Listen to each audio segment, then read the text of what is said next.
Shanti Shanti. But then we take to him, and through his guidance, through his advice, finally we discover the bird which is within us, which is not different from the I we knew about. It is the same I who is having all the glories of the God we talk about, the glories of the universe. Everything is there itself in that real I, real identity within. See, these two shlokas, the illustration of the two birds perching on the same tree, it is extremely useful and wonderful also. We should go deep into each word and also try to imagine, add our own imaginations to the illustration, the basic illustration given by the Rishi. We should add our own imagination to that, to relate it to our life, to our regular interactions everywhere. This illustration is very important and very popular also. It has been used in various cases. We will go a little deeper into the words also. See, here they have used Dva, Suparna, Sayuja, Sakhaya. Normally it should have been Dvau, Suparnau, Sayujau, Sakhayau, according to the grammar. But when the rishis compose something, it is not really a composition. We consider the Upanishadic verses to be revelation, because their mind has gone to a supreme state where it is beyond the dvandvas, beyond the dualities of the objective world. So whatever is revealed, whatever comes out of them, we don't want to tamper with them. So when it is not according to the grammar, then we call it Arsha Prayoga. That means Rishi, from Rishi it has come, Arsha, adjective of Rishi is Arsha. We call it Arsha Prayoga. That means it is not according to the grammar. When we say grammar, generally we use Panini grammar. Now, grammar has come much later. Panini is only very near to maybe 100 BC or 100 AD or in that region. As I said the other day, Panini was a graduate from Takshashila University. So it is much later. His existence was much later, when the Sanskrit grammar which we follow today, the Panini's grammar that was composed. But these Upanishads were there from prehistoric time. How many thousands of years they were there, we really don't know. So we don't tamper with the words when they are not following the Panini grammar. They are considered as Arsha Prayoga. Otherwise, it should have been according to the grammar, Dvau, Suparnau, Sayujau, Sakhayau, because they are using the second number, 2. This is a speciality of Sanskrit. Generally, in our languages, generally we don't have anything especially for 2. In Sanskrit, it is there, singular and plural, and in between the different word for when there are 2. Now, here, this Dvau means 2, Dva means 2. Then Suparna, that Parna means feather. I explained earlier also. Suparna means beautiful feather. Now both the birds are beautiful. Even you can call it almost like celestial birds, which are not found here. They are so beautiful. It is beautiful in both ways. Suppose when we are using our I, the egoistic I, the small I, which we are always using throughout the day, to us that I is very beautiful. We like most, is it not so? We like our I most. In everything different from anything in the world, we like our I most. And that is most beautiful to us. And when we go to the real I, our real identity, which is not encapsulated by the body-mind complex, the real identity, the other bird, that is the ultimate beauty, that is the foundation of beauty, that is the Atma, Paramatma, that is the ultimate truth. Beauty is based on that, beauty comes out of it. So even calling it beautiful is less. That is why they have used Suparna, means beautiful birds, birds with beautiful feathers. The third word is Sayuja. Sayuja means Sarvada Samyuktau. That means always connected, always joined together, always joined together. Now this I which we are always using, it is really not different from our real identity. It is only because of our ignorance, our delusion, with the association of the body-mind complex, we are separating it out from the real identity. Truly speaking, they are always joined together. They are always together. So, sayuja or sayujau, it means always they are joined together, but it appears to be different. Generally, in our awareness, always the small I will be there, the lower I will be there. The supreme I, the real identity, we will generally miss. But we cannot say that it is not there. It is always there. Because, I will tell you, suppose when you do something wrong, is it not from deep within some voice is coming that you are not doing the right thing, it is not righteous, you are doing something wrong. And we feel a constriction, we feel a weakness, we feel a heaviness inside. That inner voice is coming from that real I. All the qualities associated with that, which is not getting polluted by our usual understanding, our constricted understanding, all those are there. Don't we like, we may not love others, but don't we like to be loved by others? All of us, nobody can say that I don't want to be loved by others. Everybody wants to be loved by others. Whether they love others or not, they want to be loved by others. That means love as a quality or a virtue, we all appreciate deep within. It is there within us. Similarly, compassion. Don't we like compassion? Everybody has that compassionate feeling within. So all the virtues connected with that real I, the universal I, our real identity, they are there in us. But the problem is that our worldly attraction, repulsion, because of that, we are not heeding this inner voice. That is our problem. That voice is always there. Nobody can say that I don't have that voice within. That means that I, the beautiful, universal, real identity within, that is always wakeful, always waking up within. Like a headlight, it is always on. But we are not heeding it because we are trapped by the slavery to the sense enjoyments, to other attraction. Not only sense, suppose we need appreciation, we want fame, we want appreciation. These are not sense related, but it is related to our mind. So everywhere our attraction and repulsion towards the world objects and the world situations, they are taking us away from this real identity, what we are. So both these birds are within us, but we are not generally carrying the supreme identity, which is the inner bird, the innermost bird within. Dva Suparna Sayuja Sakhaya. Sakhaya has come from Sakhayau. The Sakhayau is because there are two. Actually the word is Sakha. Samanam Khyayate iti Sakha. Sakha means we generally use it for friend, but actually it means that both are having the same name. Now this Atma is the name for it. Atma is the name for both the birds. That is why there is so much of confusion. People always ask about this confusion, that throughout Upanishad, throughout Vedanta, we talk about an Atma which is not only one, single, universal, all-pervading. It is truly speaking, it is beyond that also. It is beyond one, beyond all-pervading. It is transcendental. That is our consciousness on which the whole world is appearing to be.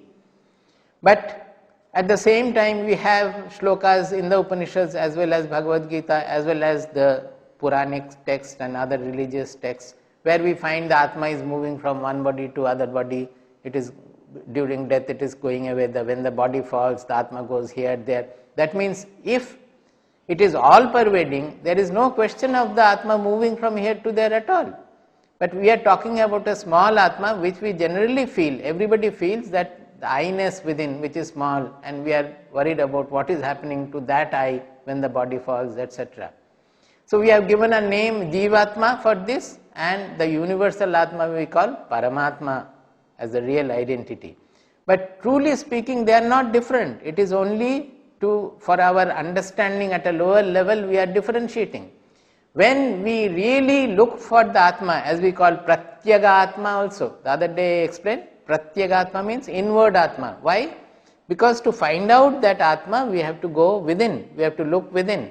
So when we look within, we go within, we are calling it Pratyaga Atma because we are going inward. But when we really reach that Atma, there is no within without anything at all. There is no world, no individual identity also.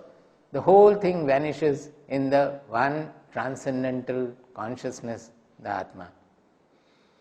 So they are Sakhayau or Sakhaya, means they are of the same name. Both are called Atma. This Atma term itself, it means Atati Vyapnoti iti Atma or Atanoti iti Atma.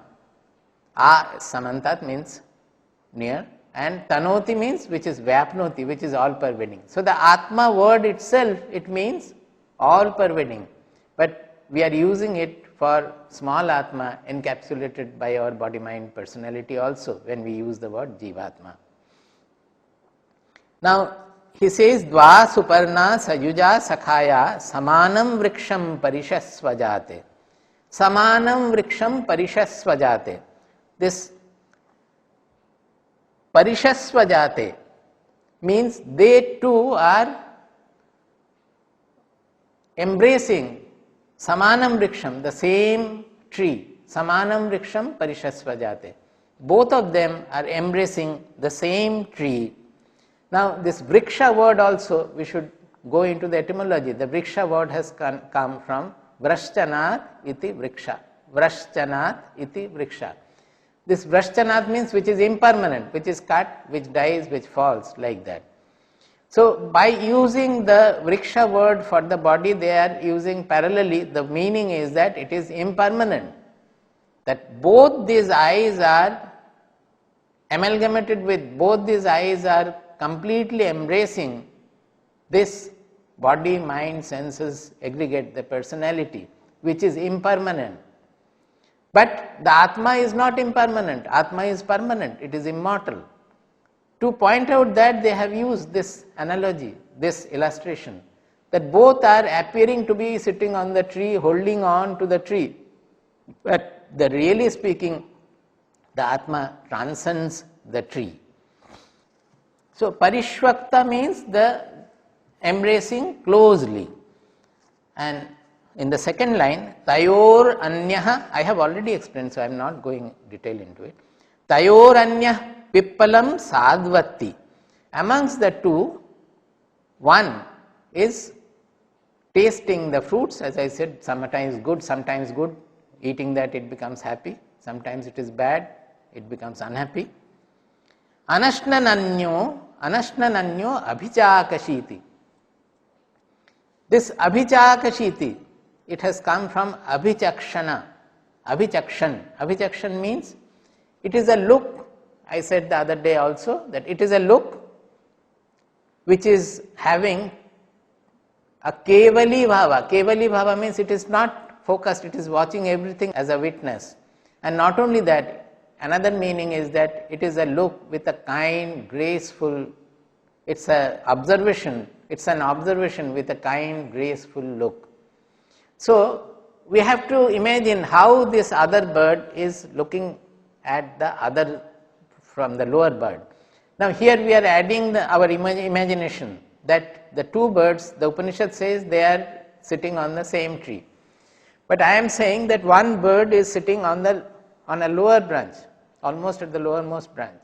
Another bird is sitting on the topmost position of the tree, at the highest position of the tree. Why? Because the bird sitting on a lower branch, it is surrounded with all kinds of leaves, fruits, whatnot. Not only that, there could be even cats attacking them or snakes over there, many things can happen. It is always surrounded by objects which either it likes or it dislikes. But its vision is obstructed from the looking at the sky. It doesn't see the sky generally. Its vision is always moving around in the objects, the worldly objects of something I like, something I dislike. It is cluttered with worldliness. Whereas the upper bird, which is sitting at the topmost height of the tree, its vision is very vast. It is looking at the huge sky, and it has a full vision of the bottom also. So it has a comprehensive vision. That is what our real identity is. It has that comprehensive vision when our vision is not polluted by our selfishness, by our raga dvesha, by our likes and dislikes. See, the world remains for the knower also. There is no change in the world. Whatever world we see, a knower also sees the same world. But the difference is in the reaction produced in the mind of the knower. Because his mind is free of raga dvesha, he sees things as it is. He looks at himself also as he is. He looks at the world also as the world is. It is not colored by his own raga dvesha, by his own likes and dislikes, by his own preference and prejudice. So this abhichakashiti means a vision in which there is no reaction coming from the mind within. Try to understand that. This is a vision looking at the same world where the mind is not coming out with its raga dvesha reaction. Suppose you see an enemy. The moment you see the enemy, you don't want to look at him, or you want to blame him, or you want to get away from there. When you see a close friend, you run and you want to embrace him, or you want to talk to him, you love him, you want to feed him. So all these reactions are coming from our preference and prejudice. If that is not there, whether it is a friend or an enemy, there will be an impersonal vision. This is what is meant by abhichakashiti, abhichakshan. That means looking with that impersonality where the mind is not coming out with the raga dvesha reaction. That is the meaning. So he said that the lower bird is the moment it sees a very good fruit, a ripe fruit but which has not got rotten, immediately it tastes it, it wants to have the fruit, it goes near and it eats it. If the fruit is really good, it becomes happy. If the fruit appears finally when he eats, he finds that the fruit is not good, it is rotten or it is bitter, then he becomes unhappy. Similarly, if there is some animal or cat attacking it, it becomes fearful about it. So always it is reacting to the surroundings, whatever is happening according to that. Whereas the bird which is at the topmost level of the tree, it is looking at this bird with an impersonality, with a kevali bhava, with an impersonality, where it just with a kind, graceful look, it finds that what is this bird doing, going around, always worried about what is happening here, what is happening there, whether I will get food, whether I will not get food, whether I will be eaten up by some other animal, whether this will happen, that will happen. That is our state when we are completely surrounded, our mind is completely surrounded by worldliness and we are reacting to that only by our raga dvesha, always worried about what will happen, what will not happen, etc. So these are the positions of the two birds, one sitting at a lower branch, let us say, and always surrounded by worldly vision, whereas the other bird is sitting on the topmost branch, which has got a full comprehensive vision of the world, and it has an impersonal vision. Now what happens in the next verse, the Upanishad says, we can look at it in two ways, that the lower bird, which is always undergoing happiness and suffering and always worried about its fate, etc., it suddenly looks up and sees the other bird perching on the top. And initially it was awestruck. What is happening to that bird? It is not trying to eat any of these fruits at all. It is sitting there and it is looking with such a graceful, kind eyes at me, but not getting agitated by anything happening to the tree or anything happening to the fruits or whatever is going around. What is the mystery of it? See, when it looks up towards that bird, will it not have a vision of the sky also? So when we look to something which is elevated, we get to know the vast vision also gets open to us. That is why in our country you will find that pilgrimage is very important, and most of the temples and other pilgrimages, they are either on the seaside, seashore, or on the top of very high mountain. So although we may, in our mind, we may want to see the Lord sitting there in that temple because we desire something. Oh, if I go to the Lord and pray before Him, I will get a good job, or nothing bad will happen to my family, this will happen, that will happen. With such desireful mind, we go for a pilgrimage or go to a temple. We go like that. But they have been located in such a manner that when you go, you are exposed to a vast nature, the vast sky or the mountainous ranges. Those who have gone to the Himalayas, you would know that how vast it is. The mind immediately becomes expanded. The other day somebody was saying that from Nepal they take a trip on an aircraft to see from Everest from the top. And it seems that many foreigners who have come, they almost shed tears seeing that. They are so overwhelmed with the sight, because Himalayas they have never known the kind of, even our country people, how many of them know. When we go to the Himalayas, automatically our vision becomes vast. So this bird, the lower bird, when it looks at the upper bird and finds that this upper bird remains self-seated under all circumstances, initially it is wonderstruck. What is the mystery? What is the greatness? What is the mahima? What is the glory of that bird that it is remaining like this? So it starts going nearer and nearer, maybe in the higher branch. Slowly it moves towards the other bird. And this movement goes on till it discovers that this other bird is not different. It is I myself. I have been thinking that I am small, I am lowly, I am weak, I don't have this, I don't have that, I want this, I want that. But it is all, I was surrounded by my likes and dislikes about the world objects. Now I understand that this bird which I have been looking at and wanting to know the mystery of its impersonality, its self-seatedness, now I know that that is nothing different from what I am. He discovers that the Jivatma, that is what we say, that Jivatma gets merged in the Paramatma, or we discover our real identity, that it is not body-mind encapsulated identity. This illustration you can extend your imagination to any level. Suppose initially when a person is surrounded by this worldly likes, dislikes and worries and anxieties or so, when such a person comes to a saint or to a knower, the first thing strikes him is that what makes this person not getting affected by anything? He may find many things happening around him, but how beautifully, how gracefully, how kindly he is attending to everything without getting disturbed at all. And what is it that whenever we go near to that person, we feel a peace? What is the mystery of such a mind? What is the mind? We will not see the mind from outside, so naturally we will try to imagine what is the mindset of this person that he is like this. That is how we start coming close to a saint.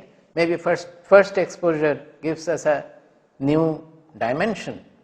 But again the world completely surrounds us, it overwhelms us, we get completely immersed in the worldliness again, till we are hurt by something, or maybe we are inspired by something, and again we remember, let me go and have a meeting with the saint again, or some saint somewhere.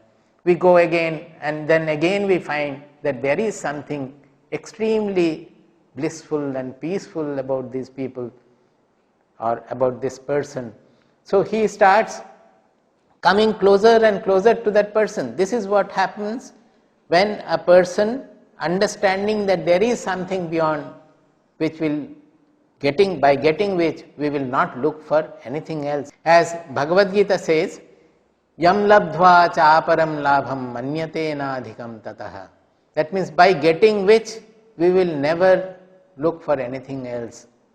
So that is how he comes closer and closer. Maybe one day he says that, please initiate me into this path which has taken you to this kind of a level of the mind, this kind of impersonality or this dimension of the mind. Oh Mahatman, I would also like to have that kind of a mindset. I would like to reach where you are. Please guide me.